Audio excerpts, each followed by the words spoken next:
Does anybody else find it weird how, like, in horror movies, one of the go-to reactions is to faint? Like, has anybody actually ever fainted in real life? I can't remember ever, like, I don't think I've ever seen that in real life. For me, it's like just a movie thing almost. I can't believe you're forgetting this, Matt, but all three of us have an experience with fainting. What? Is that true? Yeah, you guys don't remember when we saw 127 Hours in theaters? Oh, yeah. Oh, yeah. Oh, my gosh. You're right. Classic. Yeah, we have to tell that story. So we saw 127 Hours in theaters, and as I'm sure most people know who have seen that, there is a very gruesome arm-cutting scene. But there's been all these stories, like, throughout whenever that movie was, like, in the press, like, this movie is so gruesome, people are fainting. And the three of us went to see it, and we were like, there's no way anyone's going to faint in our theater. And sure enough, when you hit that nerve in the movie, some lady stood up and fell back and... Well, wait, we got to clarify. Keith. Yes, we got to clarify. Keith, fill in the details here, Keith. So the arm cutting scene happens. Nobody faints, and then he's off on the trail trying to find help, and he falls in this puddle of water, and he starts drinking the water. Then somebody gets up and then falls over on their way out of the... Hold on. I can't believe this. I literally have to also fill in some details here, so we each have to add something. No, you guys are forgetting the best part. The person got up while James Franco was drinking dirty water, walked over to us. Like, literally, they walked over to where we were sitting. They stare at us for a minute, and we're just creeped out. And then they point at the projection booth, and then they look at us and they go, is that the exit?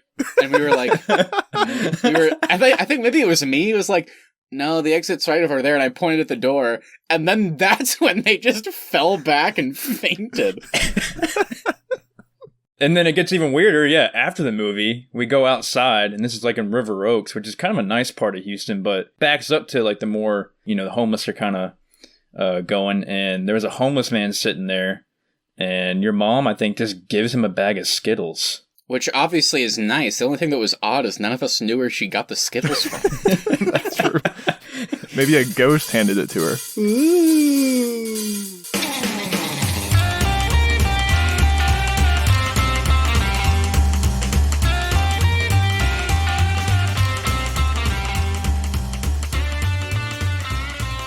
Hey everyone, welcome back to another episode of the Arnies. We are three paranormal investigators with nothing better to do. I'm Austin Terry, and I'm joined by my best pals, Matt Johnson and Keith Baker. Matt, how's it going? It's going good. I gotta say, I don't know about how you guys are feeling, but I'm excited for this episode. I'm glad we're finally recording it because, I don't know, man, I think this is the most prep we've put into a show. Do you guys agree? This certainly was a lot of prep here. Keith, let me bring you in here. How are you doing? I'm doing good. Yeah, it was a lot of movies to watch. Some I've seen, some I haven't seen.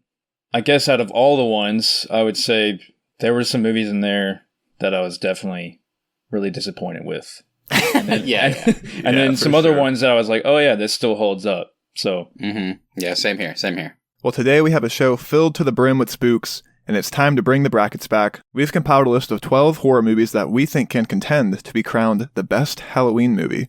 We spent the entire month rewatching these movies to prepare for this episode. Matt, give us some thoughts so we can get into it. Yeah, this was a cool bracket to set up because I think it's a good combination of ones we actually think could win a bracket, ones that are just some personal favorites, and then also throwing in some ones that kind of represents an era of horror or just a specific subgenre. So I think we really did our best here in order to genuinely get in some good movies here, on top of not just our favorites. So I'm excited to kind of pit these against each other. And I know just based on looking at this here that there's going to be some hard choices. So this is going to be an interesting show. I mean, I'm really looking forward to this one. Let's go ahead and establish some criteria for a movie to be able to win this contest or at least move on in a round. Okay, so yeah, number one, does it feel like this movie should be watched during Halloween? Agreed. Yeah, I think that's a good point. Yeah, on some level, I don't think it needs to be super scary or anything, but does it have at least tension? Like, I guess I should say it doesn't have to have like jump scares, but is it scary? Is there tension? That kind of thing as well is probably necessary for one of these to move forward as well. Yeah, I think, especially because this isn't a bracket for the scariest movie, this is a bracket for the best Halloween movie. But I do think on some level there needs to be a portion of the movie that scares you in order for it to move on as well. Yeah, and we're also going to be looking at some older movies here, so I guess maybe it's not entirely fair, but looking at legacy, what they did for the genre, that kind of thing, also obviously important. So how something holds up, even if it's new versus old, that kind of thing. So yeah, let's look at here, but I think calling this the best Halloween movie, I think we can nail this down.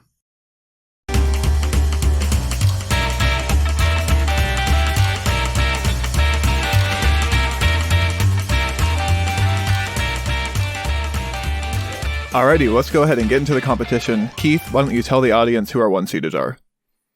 Okay, so our one-seaters are Scream, which I believe came out in 1996, The Conjuring, It, Chapters 1 and 2, and then another classic, The Shining. So Keith just told you all the one-seaters. Everybody that's going to win in this first round will go on to face one of those films. Also, if you want to be able to view the bracket while you're listening to this episode, go check us out on Instagram at the Arnies. We'll have it posted there for you to view. Okay, so our first round, we have The Grudge going up against Saw. The Grudge was released in 2004. It's directed by Takashi Shimizu and stars Sarah Michelle Gellar in the lead. Then we have Saw, which was also released in 2004, directed by James Wan, and it stars Carrie Elwes and Lee Whannell in the leads. This is a bit of a shitty off. Do you guys agree? I don't know where you guys stand. I had never seen The Grudge before, and I put Saw on here just because we were kind of doing like an early 2000s thing with this bracket, and I thought it might be fun to add it in, and I remember really liking at least the first Saw. So, yeah, as Keith kind of mentioned at the beginning, you know, there's some of these movies that you watch for the first time, some that you're revisiting, and maybe you like them or don't.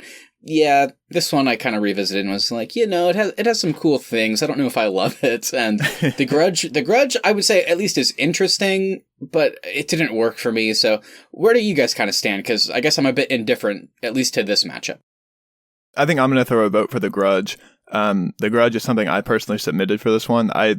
I think it does not hold up as well over the years, but there are still some moments that can definitely like make me jump. And I do feel like it is something you can watch during Halloween and still be kind of creeped out a little bit by. Whereas Saw, for me, I think there are portions of it that do make it a really interesting detective movie. But every time I've come back to this franchise, it's just always not enthralled me as much as it kind of did the first time I saw it. And I think the most interesting part of this movie is like the death traps, but there's only 2 in this first one. So it doesn't really hold my interest for the entire time that I watch it. I think I'm going to have to go with Saul in this one. I think so. You'll have to be the tiebreaker, Matthew. I think the only reason is it's not so much that I liked Saul a lot. I think, like you said, Austin, it was a good detective movie. I like Danny Glover's character a lot. That one guy from Lost was in it. Oh, Michael Emerson? Why do I know that? As Ben Linus, yeah. Yeah, Ben Linus, yeah, from Lost. Yeah. Well, we also have Christina Braveheart from Parenthood in this film as well. Christina Braveheart? Or not Braveheart, Christina Braverman. Well, hold on. How are you guys forgetting the worst acting I've ever seen? There are a lot of big actors in this movie, and they're all terrible. Like, Carrie Elwes is in The Princess Bride, and then Lee Whannell is in nothing, and it's no shock that he wasn't in anything after this. The 2 people trapped in the bathroom, if nobody remembers, it's the brutal. worst acting I've ever seen. I always think of, the part that always gets me is Gordon, the doctor, going, "I know you're lying to me," or something like that. And I don't know if Carrie Elwes is British, but the whole entire movie, it sounds like he's trying to fake an American accent. He's like, "Why are you lying to me?" And then it just cuts to Lee Whannell, and he's like, "I'm not lying, Lawrence. Why would you say that?" It's like, what? So weird, man. But yeah, go ahead with your point, Keith. What else did you want to say about Saw? I guess it just pertains a little bit more to Halloween because of like the Jigsaw figure. I guess it just kind of like has that Halloween creepy kind of feel. And overall, this movie just kind of kept me more on edge than The Grudge did. The Grudge, I kind of just got bored after a while, and it really didn't scare me all that much. I don't know if it's because I already seen it before and I knew what to expect, but I just didn't find it all that creepy. There were some creepy moments, don't get me wrong, but I just kind of felt bored throughout it, and I was kind of just ready for it to end. So I'll say Saw kept me a little bit more intrigued, so I'm going to throw a vote for Saw. I just find the story of The Grudge a little bit more interesting for me. And there are some moments that can still make me jump, even though I've seen this movie a few times. And there's two that sticks out for sure in my mind. It's when she's riding home on the bus and the Grudge face just appears out of nowhere. That always makes me jump. And then also whenever the Grudge is under the covers of the sister in the movie, that also, it doesn't make me jump, but it still like gives me the chills whenever that scene comes on. Yeah, I think The Grudge is definitely scarier. I don't really think there's much doubt there. And they both do kind of have weird, interesting, non-linear storytelling as well. So they certainly were both going for something. I do agree with Keith. I think Saw is certainly more of like a Halloween experience type movie, especially if you just kind of bite the bullet and watch the entire franchise, which I did one year, and it certainly is dumb and fun and just nonsensical and a good watch, no doubt. Yeah, you know what? I think I'm gonna have to go Saw as well, only because I think I'm kind of with Keith that, granted it was my first time watching The Grudge, but I kind of felt myself just wanting it to end. I think both these movies are pretty short, but The Grudge I found a bit boring. I found it a little bit confusing at times with the story when it would like jump around. I was like, wait, what? Like, what time period are we in? Like, what happened to said character in the present? I got a little bit confused, and it wasn't like I was interested enough to kind of try and figure it out. I was more just kind of ready for it to end. So I think I might have to go Saw on this one. Again, I don't think Saw is great, but I just didn't love The Grudge, unfortunately. Wow, I really thought, since this was the first time that both of y'all saw The Grudge, I thought you guys were going to find it a little bit more interesting of a movie. I appreciated that it was going for something. Maybe if I watched it again, I'd appreciate it more. But yeah, on the first watch, I just found it a bit boring, and I didn't love how it jumped around so much. And honestly, it left me a bit confused at times. Well, that's okay. Congratulations to Saw. Saw will go on to face Scream in round 2. Our next competition here is the 2013 remake of Evil Dead, which is directed by Fede Alvarez and stars Jane Levy in the lead. And then we have Insidious, which was released in 2010, directed by James Wan, and stars Patrick Wilson in the lead as well. Well, does anybody feeling extra willing to jump in here? I think what we're dealing with, just to set it up, is a couple of possession movies. One of them is obviously a famous remake. I think one of these movies is extremely underrated. And one of them is one that I revisited personally, hoping to like it like I used to, and I didn't. So that's just going to set it up. I won't say which one's which, so where do you guys stand with this bracket? I'll go ahead and go, because I know exactly which two movies you're talking about. The Evil Dead remake is extremely underrated and a great scary horror movie, and Insidious was scary in theaters, but now is a very shitty movie. Damn. Yeah, okay, well, I guess since Austin just jumped in, I guess I will come back in here and say, I kind of agree. I loved it. I loved Insidious when we first watched it. You guys know that. I feel like this was a movie that we watched all the time. Weirdly, when we were younger, the three of us have school. watched Insidious quite a bit together, and every time it scared us. And maybe it's one of those things. Today. Yeah, I'm not a huge horror person. You guys know that. I don't really seek them out, but whenever October does roll around, I do try and watch a couple that I haven't seen before. And yeah, so it was cool to go back and watch Insidious. There are certainly really strong elements and scary stuff going on. But yeah, for whatever reason, and we'll break it down a bit more once Keith jumps in, Insidious this time around didn't work as well for me. Whereas Evil Dead, it was only the second time I had seen it, and it still really works. So that's kind of where I'm at. What about you, Keith? Because I know you certainly used to like Insidious. Does it hold up for you still? And I just, really quick, Keith, I also don't understand why Insidious looks so bad to me now, because it came out in 2010, and there's parts of this movie that look like a B horror movie. Like, it looks like they had no budget for some of this. I have an answer for that, but yeah, Keith, what about you? Where are you at? And then we'll talk about that. Man, on these two, I'm with y'all on Evil Dead. It's definitely underrated. Insidious, I think, holds up a little bit more for me than it does for you guys. I don't know. I just like the story of Insidious. I thought it was a really cool story. I agree. Maybe not the jump scares are not as scary as they were when we first saw it in theaters, but I thought the acting was still really good. Patrick Wilson and oh, dude, I think Patrick Wilson's trash in this one. Really? Oh, yeah, really? And we have The Conjuring on here, which we'll get to eventually, and I think he's great in that. I think it looks like it's his first movie in Insidious. I still liked him in it. I don't know why. Maybe it was the James Wan connection, but the only thing I could think about when you said Patrick Wilson is trash is I just think about the close-up of him in Aquaman going, I am the Ocean Master. I don't know why, I just thought of that. Anyway, Keith, please, go ahead. What else about Insidious you want to mention?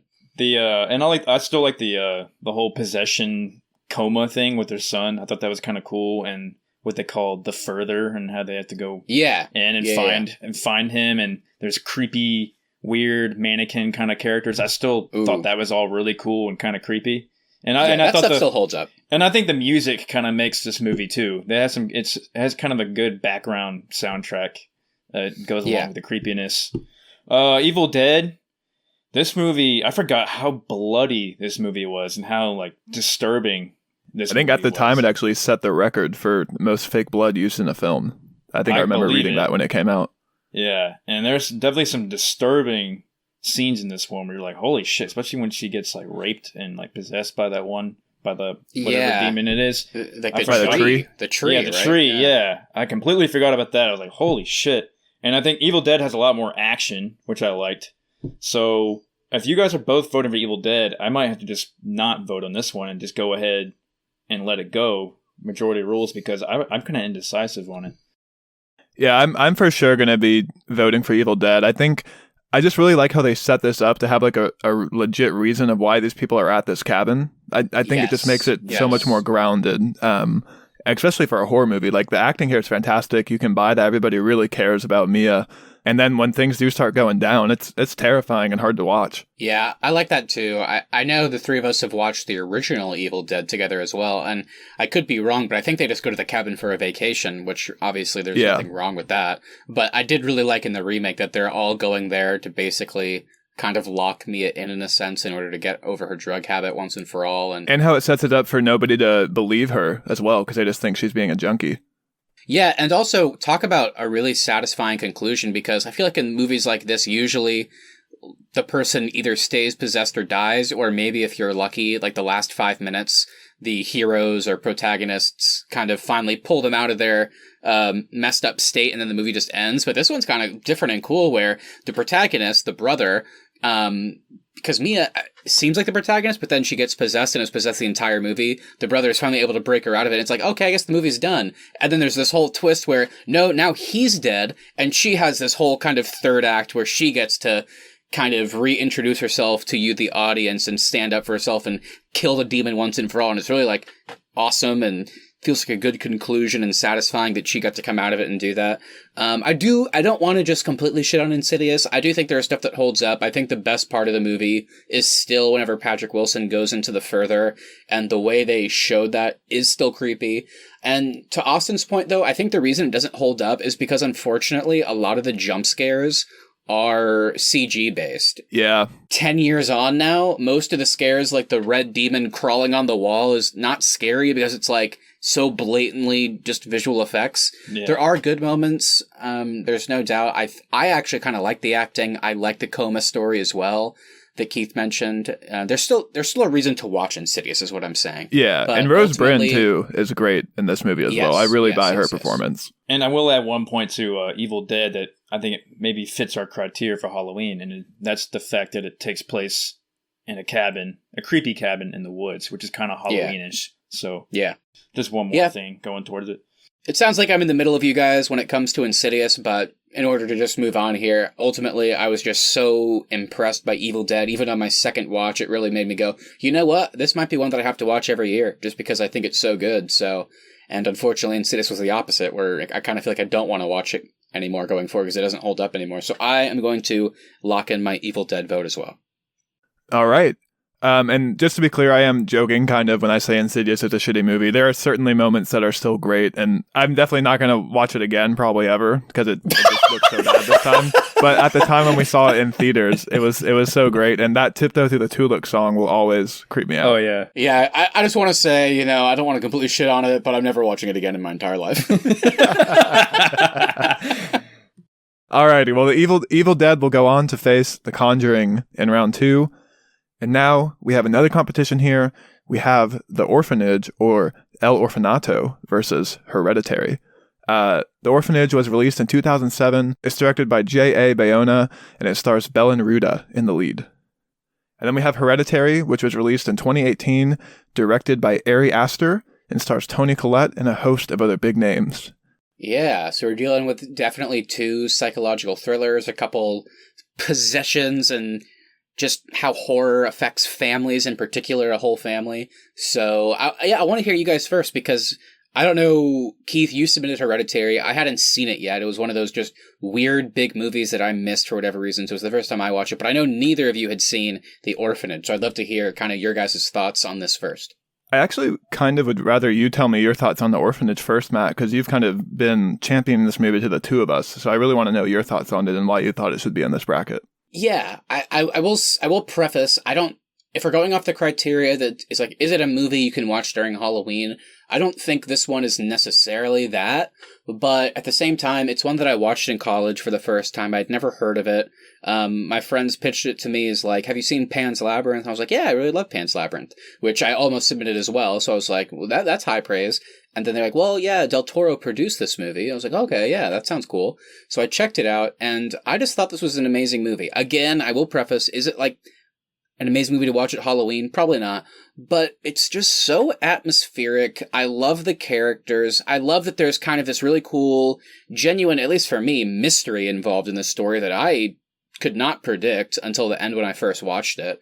And I really loved I like movies where the protagonist is doing something altruistic. It's like, I'm going to come to the orphanage that I grew up at. I'm going to reopen it. And then it's like, why is all this horror happening to her? Like, she doesn't deserve it. And then time passes. There's this mystery. Where's her son? And then you find it out at the end. She makes her own choices. And it's not like a bunch of jump scares. Like, it didn't feel like cheap scares to me. It just felt like really atmospheric. It felt so tense. Like, I was like, someone was just like about to grab me while I'm watching the movie, and I love where it ends. It has the Del Toro feel.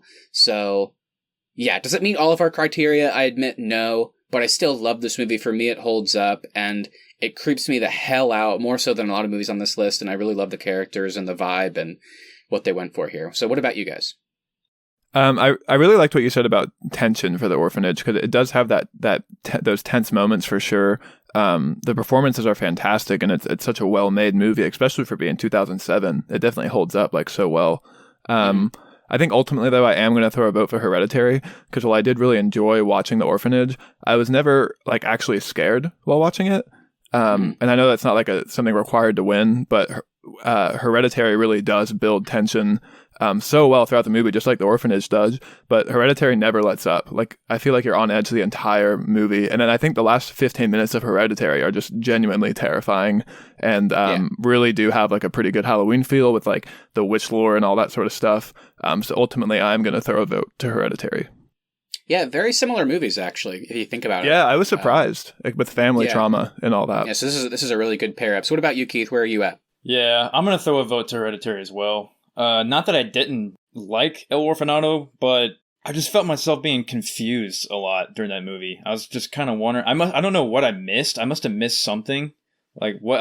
I was confused of what happened to the children. Did they die? Or did they get lost? And then I found it to be kind of slow at some times. Didn't find it to be all that creepy. I was kind of just waiting for something to happen, I guess. Yeah, that's a good way to put it. I kept waiting to get scared almost, and it never ultimately got there for me. But I just kind of found it dragged on for me, and I don't know, just didn't do it for me. But Hereditary, I was disturbed the entire time. The entire time I was, heart was racing the entire time, especially like from the beginning to the end. The beginning with the sister and how creepy she looked, and her head getting thrown off, and then all the way to the end where you said, like you said, Austin, the last 10 minutes of Hereditary were so creepy with the people from whatever they were, the Hell's Demons or whatever, like whatever they were called. The followers of Payman. It looks like Hereditary is going to win, but Matt, since this was your first time seeing Hereditary, I want to know what you thought of it as well. I got to say, even though I was the one that submitted The Orphanage and I love it, I got to go Hereditary as well. This movie is so amazing, and wow, yeah, the acting in this movie might be the best on our list. Would you guys agree with that? I feel like everybody in this movie is just his name? Incredible. Nate Wolff, Alex Wolff, the other naked man. Yeah. Yeah. He played Alex a good Wolff part. Is great, man. And Gabriel Byrne from Usual Suspects playing the dad is great. Millie Shapiro plays the daughter, who this was her debut, and she's amazing. So, yeah, this movie, like you guys said, it's just constantly disturbing. And I would say to your guys' point, you're kind of waiting for something to happen in the orphanage and it doesn't always get there. I think you're always waiting for something to happen in Hereditary, and something unexpected is always happening and scaring you, and there's no real jump scares, really. It's just atmospheric. And I love how they use lighting too, where you think something's there and then the lighting changes and then you realize, oh yeah, there is something there. I was going to say, which is kind of like, if you think about it, it's almost the opposite of the jump scare. There's parts where they just show you something in the background, and like they're not like, boo, there's no music change. It's just they're in the background. It's like, oh my God, what's happening? And sometimes they just walk away, or sometimes they'll do something, but yeah. And the longer you have to look at it, the more scared you get too. Yeah. And Hereditary is also complex in its story. Like, it's really interesting how this possession is being passed down. It has to apparently get into a male host, and how that works is extremely interesting. And oh man, I just love this movie, man. I love how they set up the previous mental illness and how the mother has treated the kids in the past, and how that adds to what's all going on in the present in terms of what we're watching in the movie. And man, the cult stuff is super interesting too. Yeah, it's compelling. And at the end, just watching his face whenever he's basically been finally possessed and taken over, it's just so sad and soul crushing. Alrighty, well, Hereditary will go on to face It, chapters 1 and 2. And now in our final contest of round 1, we have some classics. We have Halloween, which was released in 1978, directed by John Carpenter, and had Michael Myers making his debut to horror fans, going up against A Nightmare on Elm Street, which was released in 1984, directed by Wes Craven, and we have Freddy Krueger making his debut alongside a tank-topped Johnny Depp. Yes, exactly. Yeah. So this was cool, man, because like Austin said, we wanted to get some classics in here. I think it only makes sense. If we're doing best Halloween movies, there's some amazing films from, pre-2000, like we mentioned earlier. Obviously, we're 90s kids and 2000s kids, so those are kind of where we're at. But it was nice to revisit. And I'll be honest, I had never seen Halloween or A Nightmare on Elm Street. Like I said, I don't seek out horror movies, so I'll go see stuff in theaters with friends if they want to, or if there's cool new stuff coming out, but I'd never really, growing up, had a reason to watch these older movies because I wasn't into that genre, so it was cool to finally watch them. I'll just go ahead and say I don't really have a strong leaning either way. Keith, I know you have a big fanfare for classic movies, so I think you guys need to kind of duke this one out, and then I'll be the swing vote. Interesting. Well, that's kind of cool, because I don't really know where Keith stands. For me, I guess Keith and I will talk, and Austin, you just jump in when you want, because for me, like I said, these are old movies. There's aspects that it's tougher for these movies to hold up than the other stuff we've talked about. But I guess I'll just say it right now. For me, A Nightmare on Elm Street did hold up. Halloween, I can appreciate that it invented this subgenre of slasher. I love Jamie Lee Curtis just in general, and this was obviously her debut, and she's the original Scream Queen, so that was great. But for me, Halloween is just a really cheap movie, not in terms of what it cost to make it, but just the acting sucks. It's not scary for me, and it's like most of the Michael Myers scares is just him staring at you from like outside a window, which, yeah, it's atmospheric, but like I'm supposed to be as scared as the characters, and I'm not. And A Nightmare on Elm Street, I thought, was an amazing, creepy movie still, even 40 years later. So Keith, what about you? Where are you at on this? My views have changed. Yeah, I'm with you. Nightmare on Elm Street was awesome, I thought, and Halloween did not hold up for me. I saw Halloween once, I guess when I was maybe like 10 or 11. My dad maybe showed it to me, and I thought it was creepy then, but that's when you're like 10 years old. But now I was like, this movie kind of sucks. I mean, Jamie Lee Curtis, I like her. She's, the acting was okay in it, I guess, but there was lots of moments that were just kind of filler moments, like that just didn't need, it just could have been like a 45-minute movie. It didn't need to be. It could have, yeah. It didn't need to be like however long it was, hour and a half or 2 hours, whatever. I really thought the creepiest part of Halloween was at the very beginning when they're driving over to the mental institution, and they're all the people in the that's psych a great ward point, Keith. are out in the field. That was probably the creepiest part, and he jumps in the car. That was my favorite part of the movie. That's what I was going to say. I was really surprised by how effective the opening of Halloween is and how it sucks you in. Yeah. I do also think Halloween does some really interesting stuff. If you think about when it came out, I think it does do some really interesting first camera stuff as well, or first person camera stuff. Even though it doesn't look great right now, I think it's cool that they were trying to kind of do different stuff when they made that movie as well. Yeah, Halloween, there's no doubt how influential it is, for sure. Nightmare on Elm Street, though. I just want to say Freddy Krueger is not the creepiest character, but it didn't have this long build up to it, which I kind of liked. It just kind of just jumped into them having the dreams, and I kind of liked that part of it, that Freddy was half in their dreams and half in reality. Dang, I really was gonna lean towards Halloween in this one, honestly. Wow. I honestly did enjoy watching both of these movies a lot more than I expected to, just because I really do not like watching old movies. But I just found the dynamic of Halloween so interesting, with the babysitters being across the street from each other and like kind of not knowing what's going on in either location. I think the writing is garbage in both of these movies, but I think Elm Street's writing is worse, especially the line. No way. I wrote it down with the guy in the prison, and he's talking about Freddy, and he's like, couldn't even see the fucker. Like they can't even cuss. Like, yeah, that guy did have a funny accent. Yeah. But and I just felt like everybody was overacting in Elm Street, and I think and everybody in Halloween wasn't. I guess I just found it more jarring in Elm Street, but I also think I was surprised too, because like I felt like all the dream stuff looked terrible today, which obviously it's going to, but I felt like everything else, like everything else without Freddy, still looked really good. So I was ultimately just let down by kind of the way Freddy looks as well. And I will say, Halloween also, despite it being old, it did kind of get me with some of the jump scares, which I wasn't expecting to happen either. But you guys both voted for Elm Street, so ultimately the point is mute. Yeah, I think with Elm Street, the worst part of it is when Freddy gets all CG and weird. Even like with his long arms. Yeah, even back then it's like, was this scary? 'Cause it's not scary whenever he just like makes his arms long, you know? But yeah, I think for me it's just the premise. The premise is so amazing. It's like the one place when you're kids that you feel safe after watching a scary movie is to, like, you just hope you can get to sleep as fast as you can so that you can just like put it out of your mind and wake up the next day and maybe have a nightmare, but at least you'll be past it the next day. And they're just like, no, the dreams of going to sleep is the one thing you can't do in this movie. And it's so cool. I think the acting is actually pretty good. Obviously, Johnny Depp is a creepo now, but I guess he always was. This guy was always a weirdo. But he is good in this movie. Nancy, the character, I think is amazing. And I also love that they introduce us in this movie to, I can't remember her name, but they introduce us to a main character in this movie, the blonde, who's like the main, and then a few minutes in, she's talking about these dreams she's having. It's like, okay, I guess she's the person's like perspective we're gonna have here. And then the way she dies, and it's like, wait, is she dying right now? Because I thought that she was the main character. And it looked really good too. The way the boyfriend is watching her being dragged across the ceiling, it looked. That was the thing. I was like, this is holding up extremely well. And then obviously it switches main characters, and that's what I meant. Where everything outside of the dreams I thought looked great. Yes. Just everything with Freddy looked pretty bad.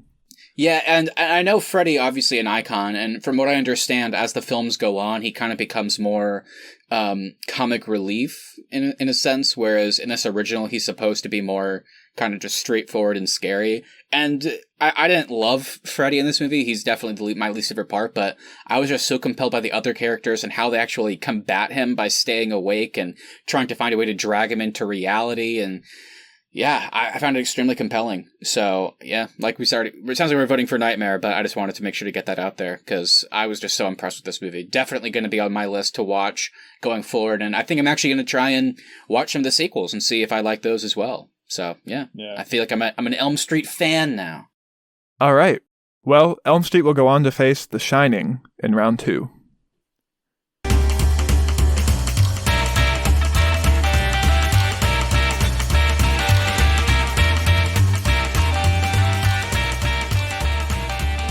So let's go ahead and get into our second round here. We have Scream going up against Saw. Scream was released in 1996, directed by Wes Craven, and stars Courtney Cox as Gale Weathers. There's actually a lot of people that are famous now in this movie. You got David Arquette as Dewey. You got Skeet Ulrich as Billy. Matthew Lillard. Jamie Kennedy. Rose McGowan. So yeah, lots of like people that are still around. So it's a fun cast to watch. So yeah, again, I know Keith, you and I are big Scream fans. I know that. Austin, again, why don't you lead us off here because you hadn't seen Scream before. Obviously, this is the second round, so lots to talk about here. So where are you at, Austin? So I had seen Scream before. Oh, okay. Here's what I'll say though. I had seen Scream before. I've never understood the hype for it. I've never gotten why people love it so much. I'd also never watched it with a group before. And I watched Scream this time with my wife and some of our friends that we had over. And I gotta say, we had a good time. It was really fun watching this with a group of people where everyone is kind of pointing out the goofiness and the meta-ness of it. So while overall I still really don't understand kind of the big hype around Scream and why people love it so much, I did have a really good experience watching it this time around. So I think I am going to go for Scream over Saw. Nice. Yeah. I love Scream. I think the thing you just pointed out is the best part about it. It's so fun to watch in groups, and the meta nature is so cool. And the fact that Wes Craven, who obviously famous for directing A Nightmare on Elm Street, revisited this genre. I guess, he was always big in the horror, but I guess what I mean is 20 years later, after that huge hit, he comes back to the genre and just totally flips it on its head, and he's pointing out all the dumb, stupid stuff and why characters act that way. But at the same time, it's one of those things where I think with spoofs, it's you want to appreciate the meta-ness, but you also want the movie to actually be good and have good characters. I think they nailed it in Scream. I think all these characters are super fun and compelling, while at the same time, they're kind of breaking the fourth wall and pointing stuff out while still doing it. It's really interesting how they found that balance. And yeah, so Keith, what about you? Jump in here. I know you love Scream just as much as I do. For me, it's amazing. Yeah, I love Scream. It's kind of like, since it came out in 96, it's kind of like horror meets American Pie for me. It kind of has that high school movie kind of feel. It's a good mix of scary, comedy, a little bit of drama, lots of goofiness in this movie for sure.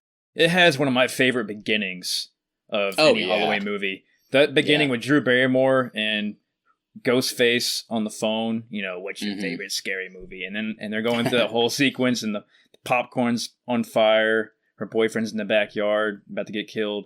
I thought that was awesome. That's one of my favorite beginnings to any horror / Halloween movie. Again, like he did with Nightmare on Elm Street, it was so cool that it's are they killing the main character right now? The same thing. You show us Drew Barrymore, especially in 96. It's oh, cool, I love Drew Barrymore. It's going to be great. And then she dies 5 minutes in. It's what? And pretty brutal death, too. Oh, yeah. Easily the most brutal in the movie, I would say. So, yeah, I think this is great. Just for fun, Austin, I'd be curious, especially since you watched it with a group. I always say Scream is cool because you feel like it feels really obvious who the killer is at multiple times. I think they do a good job actually throwing different options at you. It's oh, it's them, and it keeps changing. But by the end, it's it's gotta be Billy, right? But where are you guys at whenever they revealed that there's two? Were you guys expecting that? Did you know that? How are you feeling about that? I hated the dynamic of it being two. That's my least favorite part of this film. It doesn't make any sense to me. Why I can understand why one person's a psychopath, but why are there two psychopaths and they're best friends?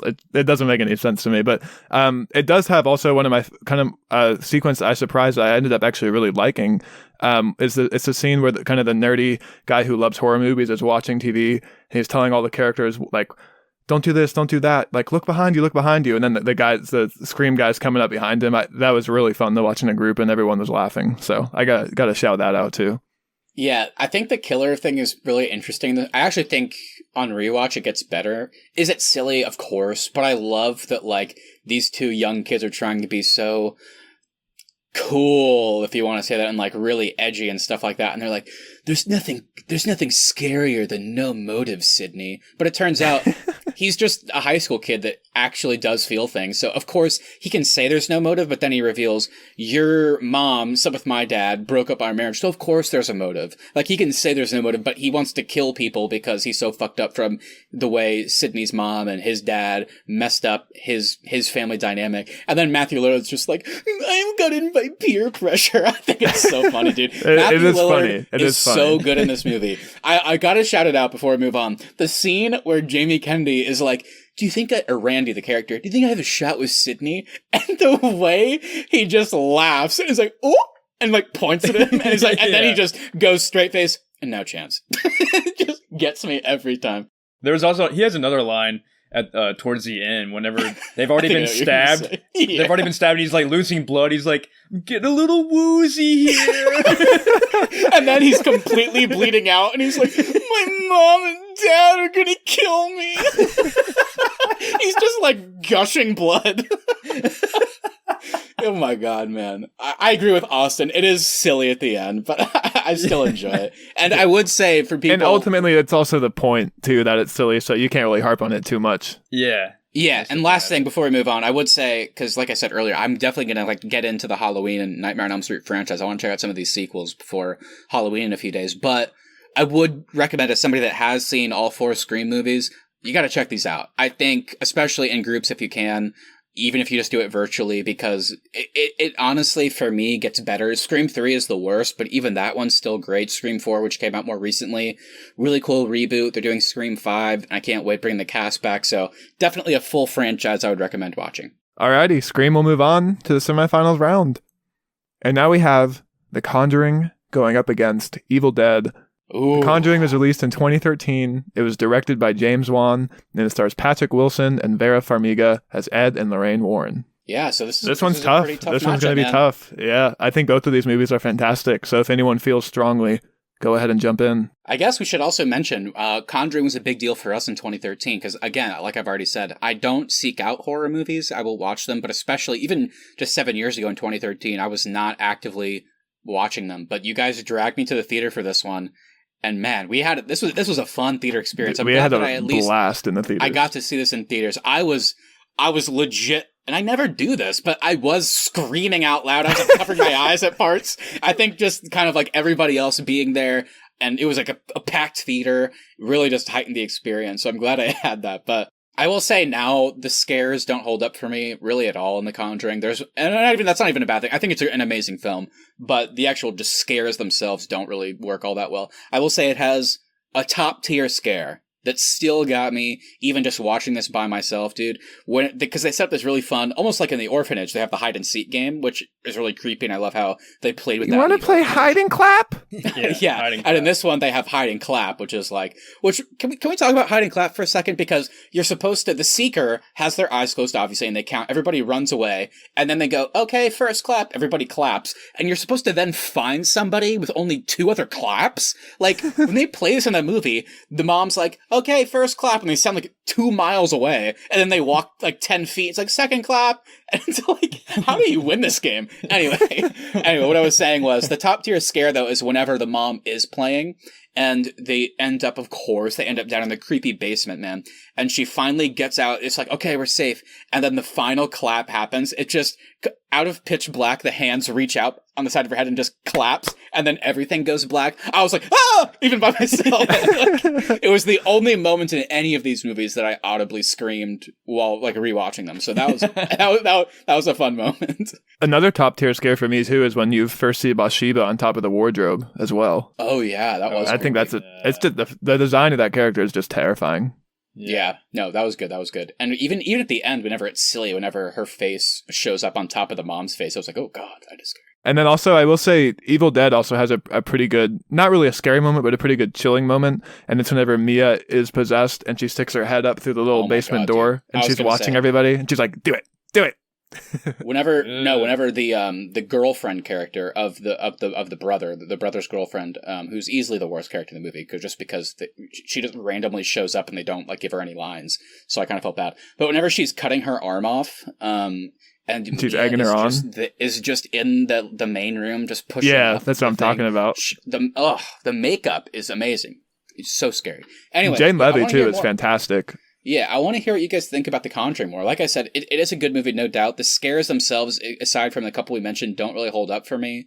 So where are you guys at on this movie? Did it hold up for you? Do you still like it? Yeah, I've seen The Conjuring multiple times since we saw it in theaters, and it's held up every time for me. The scares honestly still get me. They don't make me jump as much as the first time, obviously, but I still think this is a really creepy movie. I think it's got all the great elements, too, of a good scary movie. It's got a good possession. It's got an interesting investigation. It's got creepy kids. It's got a haunted house.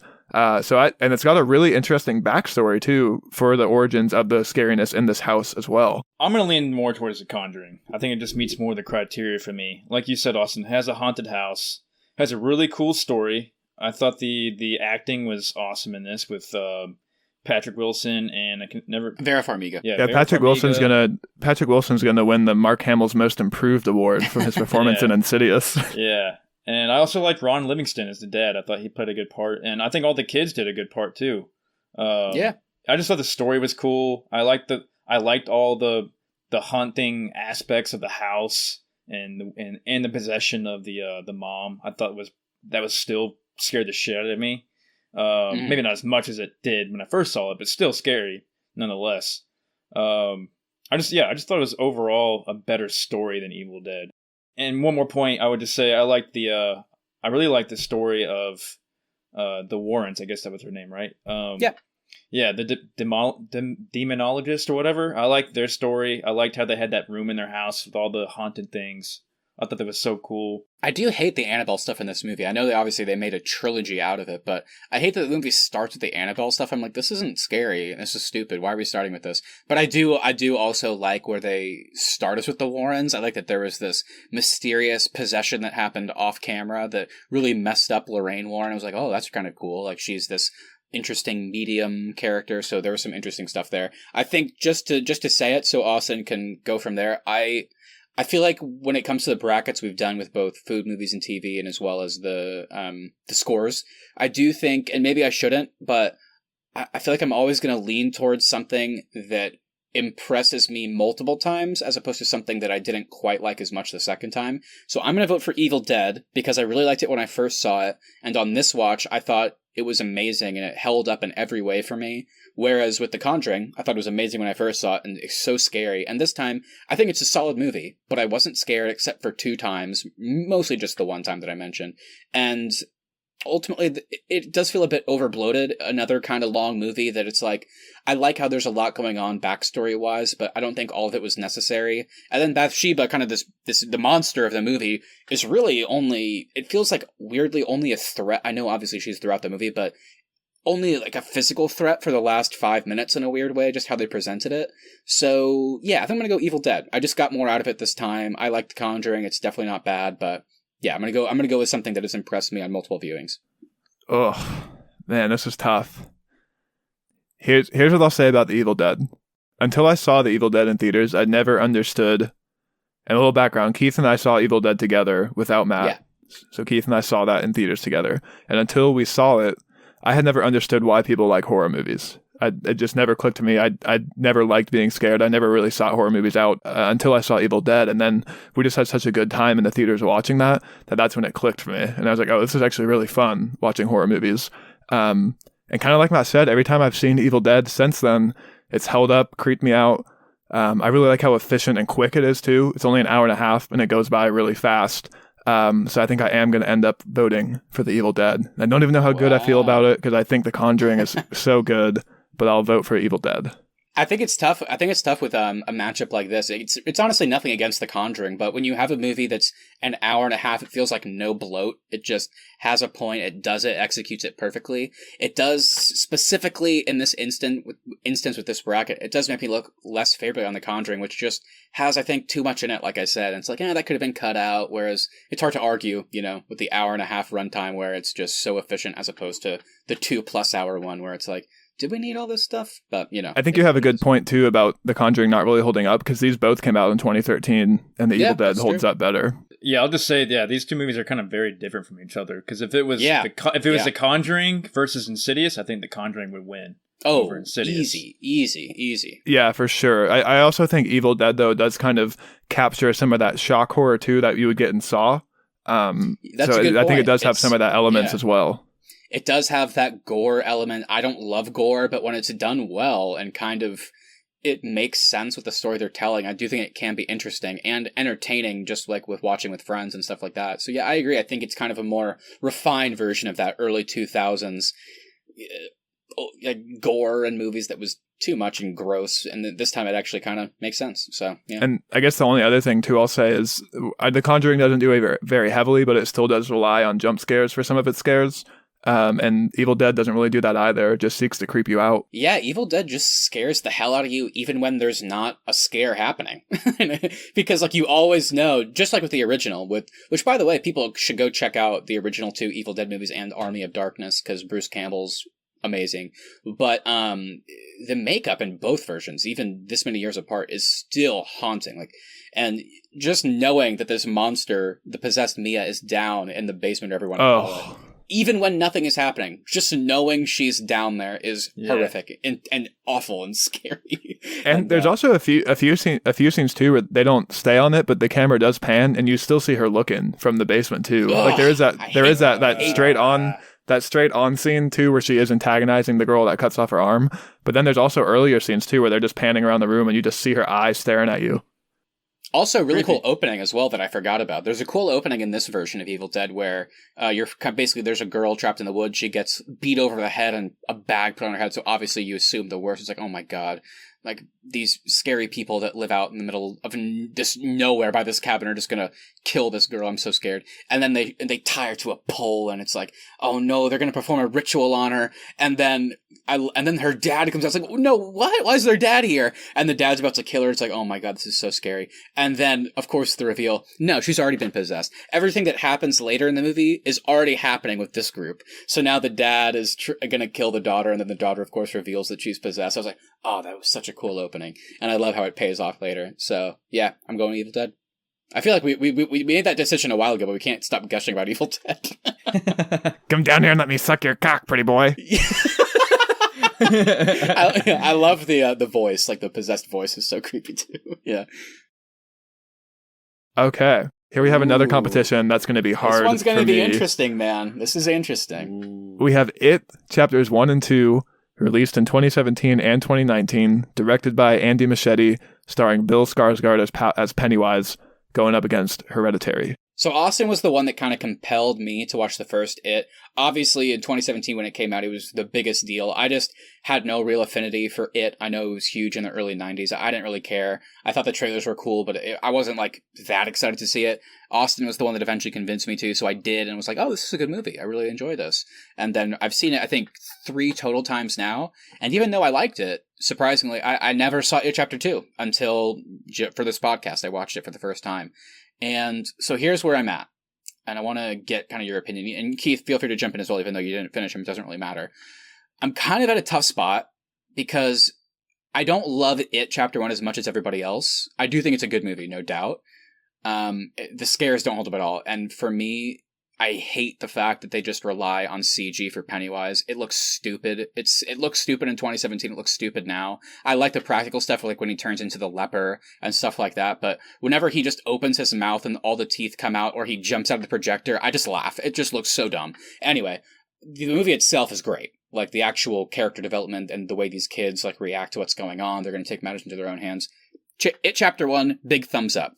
It Chapter 2, I think it's first of all, it's a 3-hour movie. No good. And the beginning is amazing, dude. The opening of this movie where It returns, this couple is just beaten near to death in Derry, and then one is thrown over a bridge, and who's there to pull them out of the water? Pennywise. It's so good, the opening of this movie. And then I love Mike calling everybody back to Derry, seeing where they're all at 27 years later is really cool. And what happens to Stan, I was like, honestly, like a bit teary. I was like, oh my god, that's so sad. And then at the end of the movie, when everything is done and it all comes back together and you get that payoff, I was like, oh wow, this is great too. I also found myself teary-eyed at the end of the movie. I was like, wow, this is really good. The middle 2+ hours of this movie did not work for me at all. So I'm at a weird point where basically, just to make it simple, I really like It Chapter 1. I really didn't like It Chapter 2. So I almost feel like I'm going to have to, unfortunately, vote for Hereditary on default, because it's one amazing movie in my opinion. So that's kind of where I'm at, unfortunately. I wish it was a bit tougher for me, but I just didn't really love It Chapter 2. I don't know what it is about the It franchise. I love every single minute of both these movies. I think they're so fun. I think they're such a great like coming of age story. It's like almost like an adventure story with horror elements, if that makes sense. Yeah. I just think it's so fun to watch. I've seen It Chapter 1 multiple times. This is only my second time seeing It Chapter 2. And I enjoyed it just as much too on a rewatch as well. The only thing I can say is I just think they're so fun. I think Bill Skarsgård as Pennywise is fantastic. He creeps me out. The CGI with him works for me. Maybe just because I'm just not a big clown guy, but he creeps me out every time he's on screen. He also finds a really interesting way to be a horror villain, and yet still have like interesting like conversations with some of these kids and characters as well, where he's like kind of antagonizing them and making fun of them. And I don't know. I think I just love Pennywise so much, and I think that's ultimately why I'm going to vote for It. I think It Chapter 1, basically, it made like more money than any other horror movie. And they were like, shit, people love this movie. People love these kids. How can we make It Chapter 2 without these kids? And the kids, I wish they would have just focused on the adults, I guess what I'm saying. In It Chapter 2, I feel like too much time is spent on the kids, and there's some really funny moments. If anybody out there, maybe not, if you didn't notice it, watch It Chapter 2 again. If you have a free 9 hours, watch it again. Because they had to do, like, Henry Cavill CG stuff on the kids because they had, like, hit puberty and age between the movies. So there's some funny stuff where, like, you can notice, like, Finn Wolfhard is completely ADR'd because his voice dropped in between the movies. So there's just some funny stuff that you might notice if you watch it again. But that was my least favorite part about It Chapter 2, was these weird, like, stories they made where it's like, you gotta go find your token. And it's like, what's my token? It's like, well, do you remember that part in It Chapter 1 where we were fighting I for agree a with bit? that. And it's like, what are they talking about? It's like, yeah, remember that one time that Bill punched Richie and then we weren't friends for a couple days? Well, It Chapter 2 has like a whole story that takes place in those couple days. I was like, what? I was so confused, and it just wasn't compelling. Like, basically, as adults having to go find these tokens that would defeat it. And yeah. And I'm always going to kind of like chastise a movie that is this long, that has such like an unnecessary storyline, in my opinion. Yeah, I also just want to say that I do agree with you that I think some of the flashbacks in It Chapter 2 are unnecessary. I know at one time there were plans to kind of cut both these movies together and make like really one long, interesting story that does kind of flow like kind of the way the book does, because the book is told through multiple flashbacks and multiple timelines as well. I will also just say I think it's really cool how they figured out a way to almost make this like Goonies-esque feeling movie and then also have it still be pretty scary. And I just think I've said it so many times, I just think it's such a fun adventure. I think it's great for Halloween, this franchise. And I just, every time I watch it, I have a good experience. It certainly has that criteria over Hereditary. Hereditary, I think, can really be watched anytime, but if you're like looking for, I want to watch a Halloween movie in October, it certainly, even though 2 doesn't work for me that well, I do think they both certainly fulfill that criteria more. And here's what I'll say as a retractor from Hereditary, on the point of it being a great Halloween movie. Hereditary does kind of wear you down and you feel exhausted after you watch it. And I do think it's so good and so well made and so terrifying. I'm not really sure about the rewatchability of it, just because it is like kind of a big mental commitment to sit through. Yeah, no doubt. Yeah. I think I'll, this is tough. I'll just say that it feels more, It Chapter 1 feels more Halloween-y than It Chapter 2. Hereditary, I think, is overall better movie. I think because it's shorter for one thing. It is really long. I think Hereditary is also scarier. And it's scarier. I think the It movies have scary moments, but Hereditary feels more tense and like creepy and scary to me. Pennywise is an iconic character. Everybody knows who Pennywise is. And he's a creepy clown, which I really liked. But yeah, I think to break the tie, I'll lean with Hereditary in this one. Yes! All right, man. I'm so disappointed. I'm really let down. I love the It movies so much. I know. They're worth watching. I didn't like 2, but I still think they definitely deserve a recommendation for sure. All right, well, you guys can finish this episode on your own. I'll see you later. Bye. Alrighty, so Hereditary is going to move on to the semifinals, and now we have The Shining versus A Nightmare on Elm Street. The Shining was released in 1980. It's directed by Stanley Kubrick. It stars Jack Nicholson as Jack Torrance, and we have an iconic line, "Red rum! Red rum! Red rum!" They were going to say, "Here's Johnny." But yeah, those are both iconic. Both iconic, yeah. This is a tough one, man. I feel like Nightmare on Elm Street was kind of our champion in the first couple rounds there. Kind of like, wow, for me at least, I hadn't seen it before. Really good movie, really liked it. And then you have The Shining, which again, just such an influential movie, such a staple of not just Halloween, but scary movies. It's this huge, dense, almost scary movie epic in a weird way. Stanley Kubrick, obviously a legend. So what are your guys' kind of like, what's your history with The Shining? Because it's such, I feel like, a big movie for people of all ages. I feel very strongly that The Shining needs to move on. And the reason I'll say that is because I had never seen The Shining until the first time last year. And I'd always heard about The Shining, this being an iconic thing. It got so hyped up for me. And I was really worried when we watched it, because a movie getting hyped up is already like hard enough to kind of live up to those expectations. Like, especially a movie released almost 40 years ago. I guess 40 years ago this year. And it held up. It creeped me out. I thought the story was fantastic. Jack Nicholson is so good in this movie. The setting of this like snowed-in cabin lends to some creepy moments. And I think it held up so much better than Nightmare on Elm Street did, for sure. And I think it is a really great, iconic Halloween movie. Yeah, I can't disagree with that. So, Keith, where are you at? I'm just curious because, and there's nothing against Austin, obviously, but Austin was kind of like on the lesser side of us when it came to Nightmare on Elm Street. So, for you, someone that really liked Nightmare, do you feel the same way when comparing it to The Shining? Yeah, I'm with Austin on The Shining. Yeah, I think Shining's an iconic movie. I mean, while Freddy Krueger is an iconic character, and I won't take anything back from what I said with Nightmare on Elm Street, still think it's a really good Halloween movie, and it'll definitely be one that I watch again. Yeah.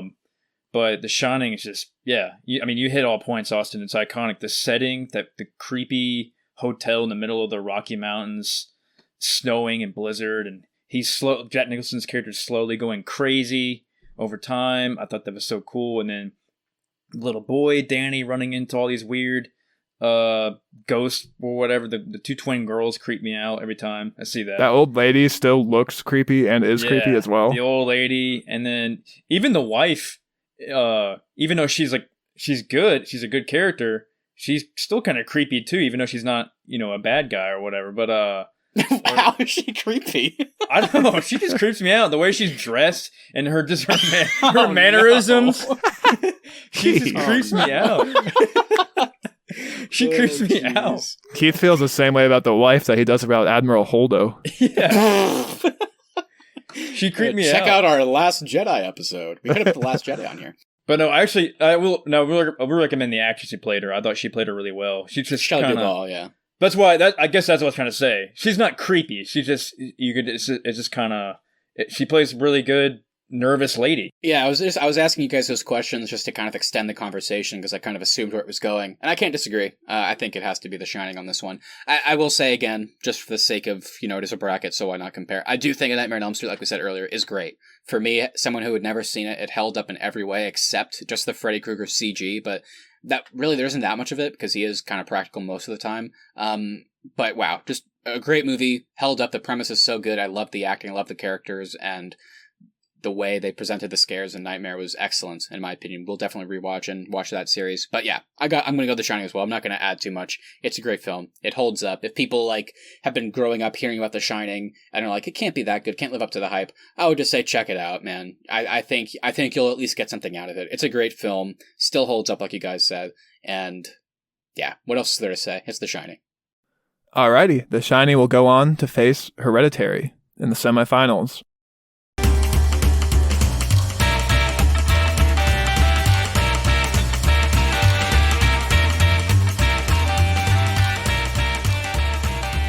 And now it is time for our semifinals. In our first round here, we have Evil Dead against Scream. Both movies that I would say are an experience in their own way. And both movies, I think either one here, you could make a very compelling case to be a great Halloween movie. Yeah, I think we're certainly at least at the point where we can't use that criteria. These are both Halloween movies. When is a better time to watch either of these than Halloween? So they certainly both have that going for them. Evil Dead, I feel like this entire time is going up against movies that it's very different from, and I guess that's just by proxy of it being kind of a different sort of Halloween or scary movie. So interesting stuff. I don't really know where to go with this one. I feel like this is the first time I'm kind of confused, scared, and at a loss with this bracket. It's basically like my favorite horror meta comedy, Scream, which was so influential, creating that subgenre and revitalizing horror in general. And then you have Evil Dead, this 2013 remake of another classic movie, which is somehow just great in its own right, different from the original, different characters, but they're all still compelling, fun to watch. It's gruesome, brutal, the possession is so interesting, and the payoff is incredible. These are so great in so different ways, I don't know where to go here. For a Halloween movie, personally, for what I want out of a Halloween movie, I don't want to be laughing. I don't really want to watch a comedy. I want to be scared. That's why it's spooky season. That's why you turn on Evil Dead, and that's why Evil Dead needs to move on to the finals. Okay, well, I'm going to go with Scream. No! That's impossible! Fuck! Yeah, I'm going with Scream. Evil Dead was scarier, for sure. There's no doubt. You can't deny that. But I think Scream's overall just a more entertaining movie for me. And when it comes to Halloween, it's I have to watch it every year. When it comes to Halloween time, I do Scream. too. I don't even think about it. Like I got to watch Scream every year, and I like it has a classic Ghostface in it. Yep. Cool comedy with Courtney Cox and Dewey and everybody, and I love that. And Deputy Dewey, we love Deputy him. Dewey. And yeah, I just think it's just more entertaining. It's rewatchable. I don't see myself wanting to watch Evil Dead all the time. But will you watch it once a year, Keith, in October as well, do you think, now? I don't know. Maybe. Hmm. It's not, I think I'd rather watch Scream over Evil Dead. Me too, but that Yeah. doesn't mean that it's better. Just I'm not telling you feel that way. That's just how I'm kind of trying to I justify got you. it. Yeah. You gotta send one on, Matt. Last time we were talking about Evil Dead, we couldn't stop gushing about it. That is true. I will say, just to Austin's earlier point, not that he was wrong, and like we already said, there's no even question that Evil Dead is scarier. I will say, though, they both, I think, are excellent when it comes to what they're trying to do. I don't think Scream is trying to be that scary. It's going for this meta kind of horror comedy, but still interesting characters and stuff like that, and it excels, and Evil Dead excels with what it's doing. But it's just different. And I think Austin does make a good point. You know, when it comes to this season, what would you rather do? Obviously, I guess ideally, you'd want to be scared. Fuck, dude. I don't know what to do. The second Keith started talking, I just got so sad. I'm gonna have to break the tie. I will say I don't really have an argument against Scream other than the fact that for Halloween I just want to be scared. So that's why I think Evil Dead should go on And personally. honestly, yeah, it's not a bad argument, for sure. I will say all of these 4 films that are in this semifinal I would be fine sending on. I agree with that. It's a tough one. I'm definitely not like all the way on Scream, but I'm definitely leaning more towards it. I'll just say like I feel like Scream's like your everyman Halloween movie, more so than Evil Dead, because a lot of people wouldn't be able to handle Evil Dead. There's lots of disturbing shit in that movie. Yeah, that's true. I was watching Evil Dead with my wife and she left the room. She did not want to finish that movie. Yeah, I just feel like overall Scream is just a better movie, but it's tough. But yeah, I'm going with Scream. I guess it depends what you want, Matt. Do you want a successful comedy meta scary movie, or do you want an actual horror movie? What does your heart desire? It's a great point you're making. I feel like for my personality, what I like and what I enjoy, the answer is undoubtedly Scream. But then again, I just rewatched Evil Dead, and I don't like that kind of movie, but I really liked it. Another thing I think Scream has over Evil Dead is, even though Evil Dead only has, maybe 5 characters or whatever it is, like I pointed out earlier, it is weird that there's only that few characters, and the girlfriend character, and I honestly feel bad calling her the girlfriend, but it's just she's introduced in the beginning, and then she just shows up an hour later oh, what's up, Mia? It's where were you? This is a small cabin. It's so weird. That character is honestly, weird. the only so characters, weirdly. Yeah, the only characters that are interesting here are Mia, the brother, and then the long-haired friend, and that's really it. Those are the only ones that are really given any screen time. Whereas Scream, I think they do something. All the characters have purpose in Scream because it's a meta thing so they all serve a function of explaining things and being a stereotype and that kind of thing. Dude, this is so hard because it's I'm thinking about the final, so it's in a weird way, I don't want Scream to be there. I don't know why. I guess it's because the other 3, function as a horror movie in a different way, but Scream is certainly a Halloween movie. So, we didn't say best horror movie, it's best Halloween movie.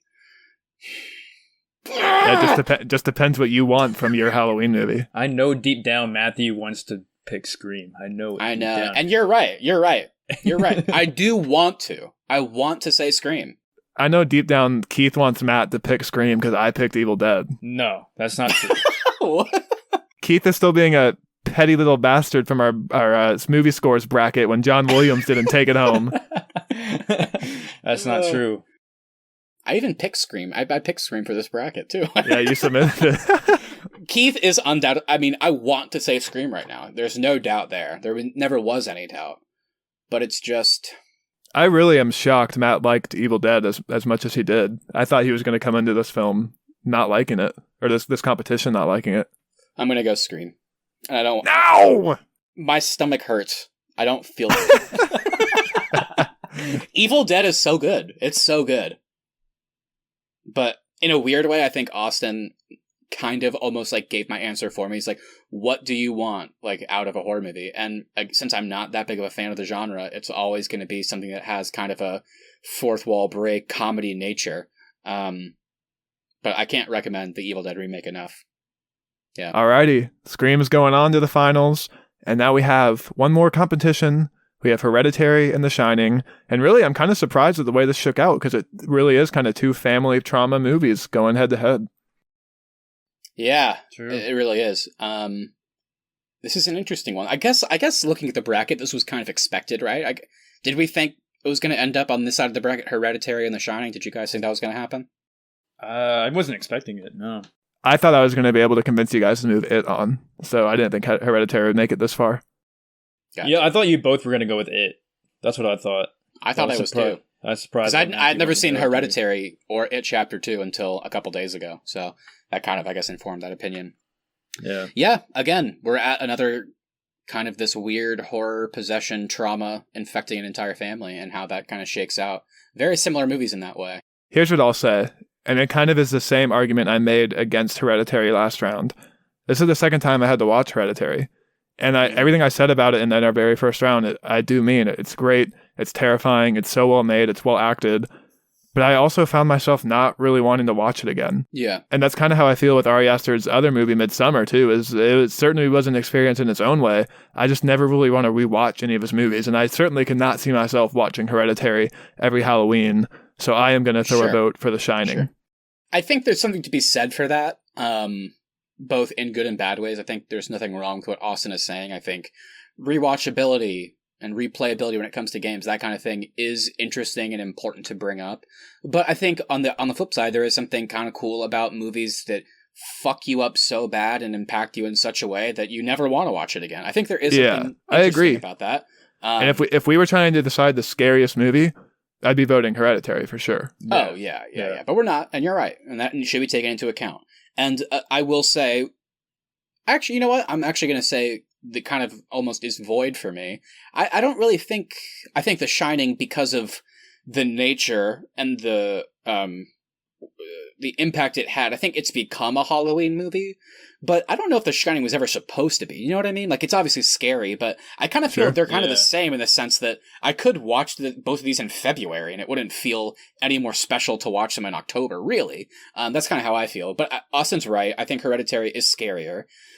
This is tough. So Austin has had The Shining. Keith, I mean, are you just going to jump on that? Because I think I'm not going to commit to it yet, but I honestly might go Hereditary, to be honest. I think it kind of gets to its point quicker. I like, I guess they both kind of have it as well, but I like how they kind of play around with you for a bit as the audience with this whole mental illness aspect. And it's like, I want Toni Collette to be telling the truth, but I don't know. They set this up so well that I don't know if I'm supposed to believe it. And then where it goes is just so unexpected. I didn't see any of it coming. And then with the end where the way the curse passes and what happens to these characters is so tragic and sad, but so effective that I might go Hereditary just because it really surprised me and impacted me more. Whereas by the time I watched The Shining the first time, I was like, oh yeah, lived up to the hype.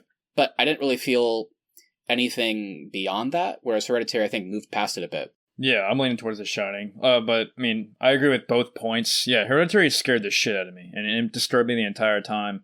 Which is why I really don't want to watch it again. Yeah, I'm just like, I got it. I don't need to do it again. I get the picture. Shining, it's always one I can probably go back to maybe every year or maybe every other year and just rewatch it, and it's always a good time. So yeah, I'll lean towards Shining. Yep, I can't fault anybody for that, for sure. Okay, well, let's get into the final now. I am shocked that it played out this way. I really am. I cannot believe. I knew The Shining. I knew The Shining would be here. I had a feeling The Shining would make it too. Yeah, I didn't know Scream was going to make it this far. I didn't either. Yeah, I cannot believe that that it came down to these two movies. But we have Scream versus The Shining. Who has a strong opinion? It's the horror comedy versus kind of just the straight horror movie. I didn't expect Scream to make it for sure. Neither did I. But I'm just going to throw it out there. And and Austin, if you want to cut this because it like makes the ending less exciting, then feel free. But I'll just throw it out there and see what you want to do. I kind of feel like it's like, I know the Evil Dead decision was tough, and there were some good ones along the way, like The Conjuring, the It movies, all that good stuff that we thought could end up here. But honestly, guys, is The Shining for you gonna lose to anything? You know what I mean? Like, I feel like nothing really stood a chance here, if that makes sense. I love Scream, but if anything else, the Evil Dead remake, Conjuring, if anything else was in this spot against The Shining, I don't know. I feel like The Shining wins. Am I wrong? I think the tricky here, though, is that it is The Shining and Scream. I think in a weird way it might have worked out because they're so different, yeah. Even though I don't have that same affinity for Scream that every single person in the world has, I can still respect Scream for what it is. And I can't believe I'm saying this, but I think I'm going to vote for Scream. What? Wait. Because the contest is the best Halloween movie. Yeah? And I think for the best Halloween movie, I don't know how you don't pick Scream if it's down to just Scream and The Shining. Oh my god. I don't know what I'm saying. I don't know what's even coming out of my mouth right now. Yep, I'm with Austin, man. Scream is definitely not the best movie out of all these movies, but if we're going off their criteria, I think it's Halloween. Scream is Halloween. And yeah, it's a good Halloween movie. It's rewatchable. It's an experience, and it also has one or two good jump scares.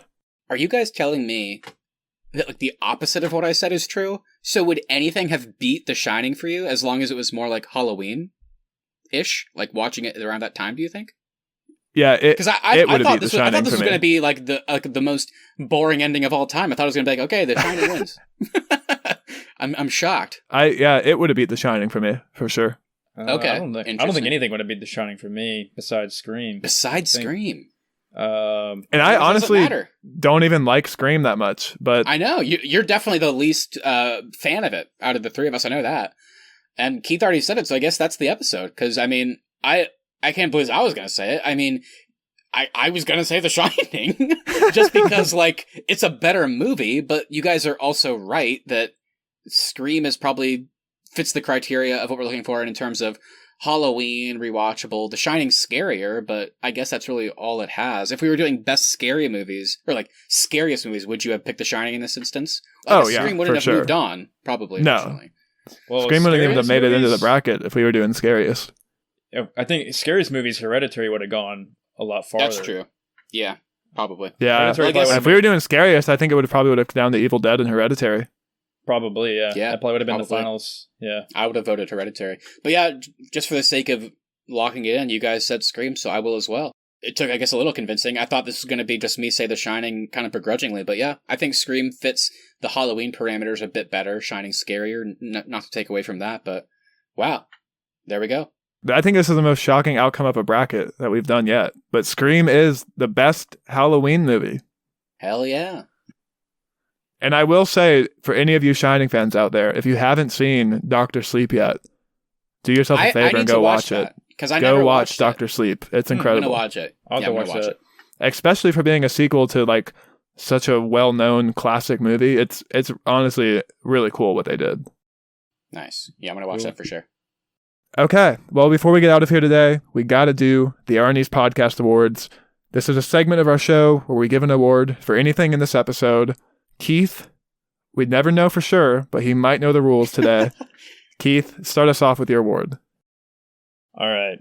My award goes to worst popcorn maker ever. Goes to Drew Barrymore. That's fair. Rest in peace. Rest in peace. Rest in pieces, am I right? Oh, whoa. I'm happy for Drew Barrymore. I'm going to give the best Darth Vader impression to Michael Myers. Oh yeah, he did have that weird breathing thing. Can we talk about at the end of Halloween, whenever he takes whenever the mask comes off? Yeah. Was anybody else shocked by that? Why did they do that? He just looks like a goofy guy. I guess in a way it's like, oh, he's a normal guy. Isn't that scary? But I was like, he looks like an idiot. I looked it up too, and A New Hope came out before this movie, so they definitely must have gotten his breathing from Darth Vader. Maybe. Oh, okay, I see what you're saying. Yeah, I guess it would have been just a year after, right? 1978? Yeah. That makes sense. Yeah. Well, it makes sense because he was under a mask and all that, so yeah. His William Shatner mask, right? Isn't that the whole thing? Yeah, that's what it is. William Shatner mask. Yeah. Okay, Matthew, close us out today. All right, guys. I didn't expect this because, as we heard earlier, I spoke a bit passionately about my disdain for It Chapter 2. But unfortunately, begrudgingly, it deserves my award today. There's no doubt. After watching it, my award couldn't go anywhere else. The best third wheel goes to Ben, watching Jessica Chastain and James McAvoy talk and make out and hug in front of him. Dude, it's so weird.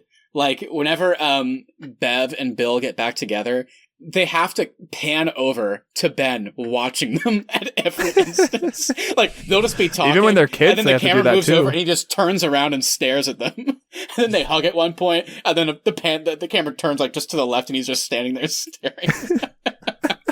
They have to do that when they're kids too. Every time they have an interaction, they pan over to Ben, and he's just sitting there like, "Oh man, nobody likes me."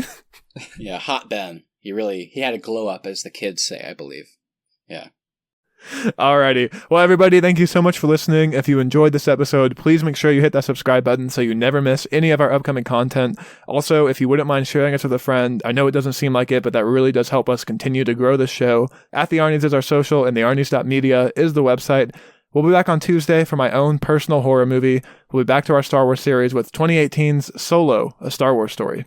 Be on the lookout, people. If you were fans of Austin and I's podcast within the podcast, The Boys Talking the Boys, then get ready, because Season 2 of The Mandalorian comes out this week, which means all three of us are going to be doing the podcast within the podcast, The Mando's Talking the Lorian.